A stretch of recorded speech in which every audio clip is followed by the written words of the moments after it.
Hey everyone, I am mostly awake. I'm all cleaned up. Got a couple caffeinated beverages here. There's another one off screen. I won't lie. I have more than one. But I'm ready to kill some people. So, I want to play mono red because that deck seemed great. And obviously Tom, the boss Ross, had a pretty sweet list in his last article.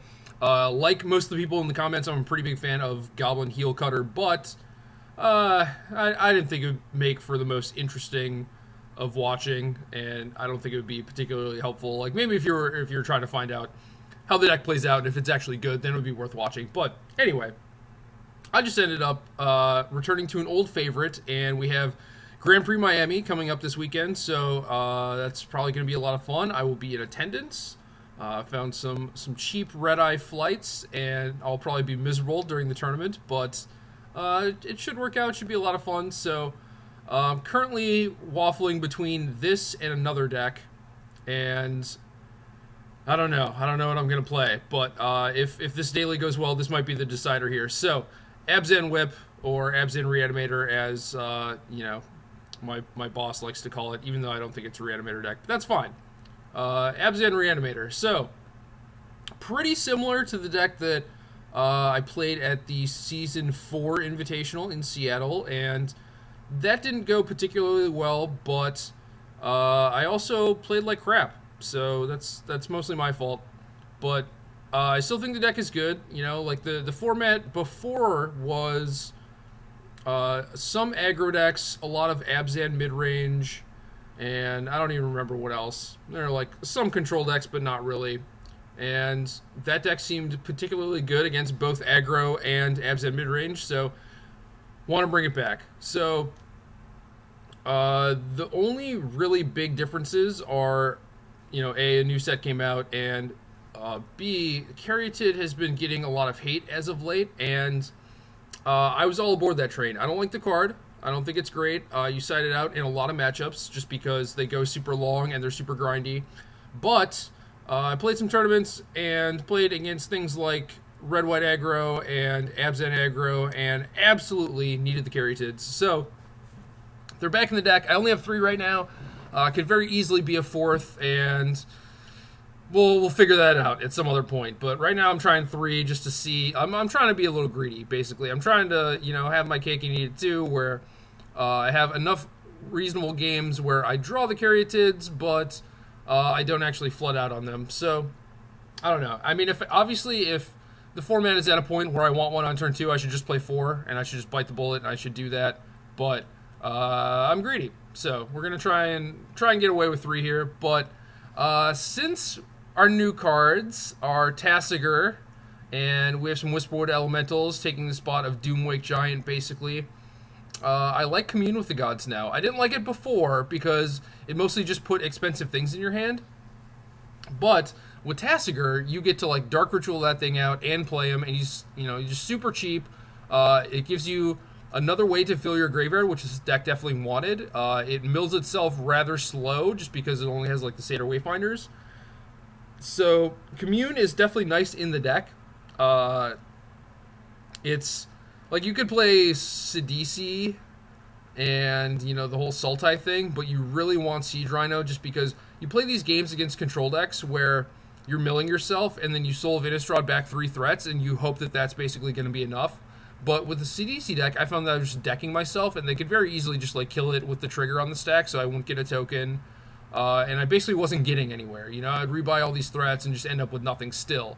But the control decks don't have a ton of life gain, so when you're rebuying Siege Rhino, you actually just drain them out. So I like Abzan over Sultai by a fair amount, and that's basically why we're here right now. So Commune with the Gods into Tasigur, I think, is pretty nice. It gives you another cheap threat against aggro. It's another 4/5 body, so it doesn't die to Stoke the Flames. Having these 4/5s that are very resilient are very good with Whip of Erebos, just because it makes sure that you actually get some traction, and it can be very easy against red-white to play a big guy, from turns 4, 5, 6, but just get them killed, and then you just end up dying to like a Hordeling Outburst, or God forbid if they have a Goblin Rabble Master, they just crush you. So I like the Abzans. I like the Tassigers. Whisperwood could certainly be Doomwake Giant, and with all the Abzan mid-range in the format, that might actually be correct. But Whisperwood is just a good threat on its own. Also very good with Whip, both in the fact that it makes multiple bodies. Sometimes you can manifest some cool stuff, like, I don't know, just, more 4/5s, more 4/4s, basically. Like, obviously, there's not a ton of synergy with the ETB cards, like Siege Rhino and Hornet Queen, but it is still good enough to play.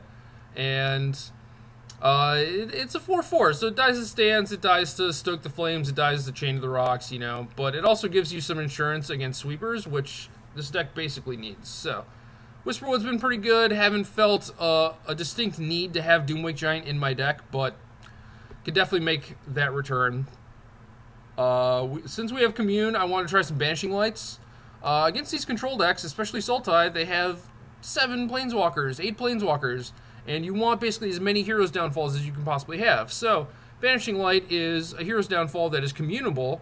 It is not as taxing on your mana, because if you don't draw an Urborg, Heroes Downfall generally requires you to pay a life off Pain Land, which is not great, and sometimes you just don't even have the double black. So, Banishing Light could be nice. It could also end up screwing us a little bit if they're like Sultai charming us and whatnot, but that's why I have this 3/2 split here, and it's just pretty nice to be able to commune into a removal spell sometimes. And Banishing Light also has the upside of hitting anything, so Outpost Siege, opposing Whip of Ereboses if people are crazy and are actually playing this deck, and Chain of the Rocks and stuff like that. So, Perilous Vault is another big one. Perilous Vault is kind of the nemesis of this deck, but Banishing Light has been pretty good so far, so I like it.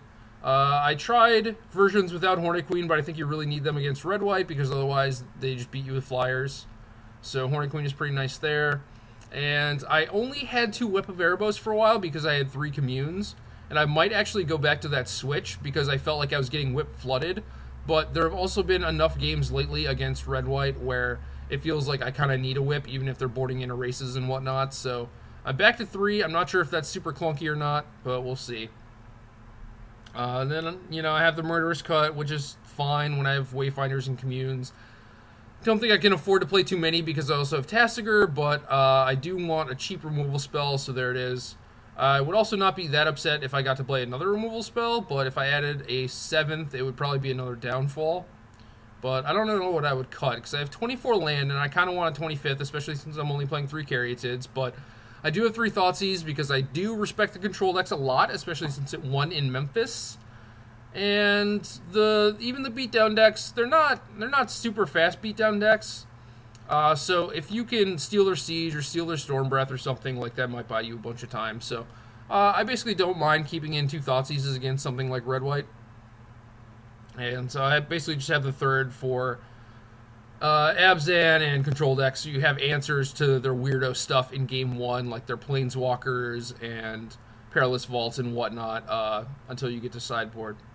So 24 land, pretty much the same stuff, except I now have an Evolving Wilds because I wanted a 5th land that added any color. Plus, it's pretty nice with Courser, allows you to gain 2 life, and is basically another fetch land. It's also pretty nice with Delve. So I think the Evolving Wilds is pretty good. I also wouldn't mind a second Urborg, especially if I go back to 4 Downfalls, but I guess I'm up to 3 Whips again, so maybe I should have the second Urborg, but we'll see. As for the sideboard's pretty cool. If you guys want to be control, the one card, just one card that you need is this thing right here, this Mastery of the Unseen. And I have the sweet Ugin's promo booster Mastery. If you guys have any other promo Mastery of the Unseens, I would really like to have them. But instead, I just have these ugly mismatching ones. But yeah, this card has gone from bulk rare to over a ticket in a short amount of time, and it's seeing a lot of play in sideboards as a way to fight control decks, and that is warranted because this card is fantastic. It basically means that all their spot removal is pretty pointless, and they really have to go over the top of you, which can be really tough because the main way for them to do that is Ugin, and if they do that while you have like 2 or 3 manifests, you just attack their Ugin down, and it's no big deal. So, Mastery's been awesome. The other deck I'm working on has a lot of Mastery's main deck, but again, who knows? I don't know what I'll end up playing as of this recording. And then we have a couple glares. I didn't have these for a while, just because it was kind of out of necessity against Heroic. Like, that matchup was pretty tough, but now most people aren't playing that deck, but since there's a lot of Abzan, I find myself wanting to kill Elspeth, especially since I don't have Doomwake Giant. And it's not something that I necessarily need to do, but it is something that is pretty nice to have, and it is fine against most red-white decks, especially if they're playing Ben Stark's thing where they just have a bunch of Soulfire Grandmasters. Like, basically, you just want to kill their 2-drop or kill their Chain of the Rocks, and it's pretty solid there. Other than that, my plan against control is 3 Mastery, 3 Read the Bones, 1 Thoughtseize, go up to 4 Thoughtseize, a bunch of Divinations to try to bridge the gap between your early and late game. So, like, you want to be Thoughtseizing them a bunch, and then you're both stripped on resources. And my thing is starting. Let's go back to this deck, deck list thing here. And, yeah, so you're, God, stupid Moto, stay. All right, yeah, you're stripping each other of resources, and you really want a thing that can both help you hit your land drops, find you some threats, maybe find you more Thoughtseizes, more downfalls, whatever you need. And Read the Bones is great. 4th would definitely not be out of the question. And especially with Mastery of the Unseen, you just want to be hitting your land drops as much as possible. So Read the Bones is great. The best thing you can do against control decks is definitely stick a Corsair Crew Fix, get a little advantage there, chain some Read the Bones together, and you just bury them in card advantage, basically, especially with the Soul of Innistrad. And then for my anti-beatdown stuff, I have 2 Drown Sorrows, 2 Pharika's Cures. Used to have Bile-Blight. Bile-Blight's good, especially if there's like Mantis Riders and Fleecemane Lines and whatnot, but I want another life gain thing, and I had a Ration Cleric before this, which was good against Rabblemaster, but not really good against anything else. So Pharika's Cure is nice, because it can pick off one of their 2-drops or their Rabblemaster and then still, you know, buy you half a turn against a Stormbreath Dragon or something. So Cure has actually been pretty sweet. And then Rando Necropolis Fiend, just to block Stormbreath Dragon, basically. It's another Delve Fatty, and I have yet to activate this card. I have cast it a few times, but mostly I'm just like playing a whip and attacking with it, which is fine. But the ability is definitely a real thing, especially once you're playing Commune with the Gods. And then I have another Reclamation Sage, or rather a Reclamation Sage. I used to play multiples, used to have one main deck, and I don't think a main deck one is out of the question right now, but since I have the Banishing Lights, I kind of have that covered already in the main deck, and if there were more vaults, I would probably play more Sages or more mirror matches, but right now that's not really the case, so you might not actually need this Sage either, but that's it. I think this deck is good. It might not be by far the best deck, but I think you can tune it to probably be the best deck based on what the metagame is. So let's get into some games.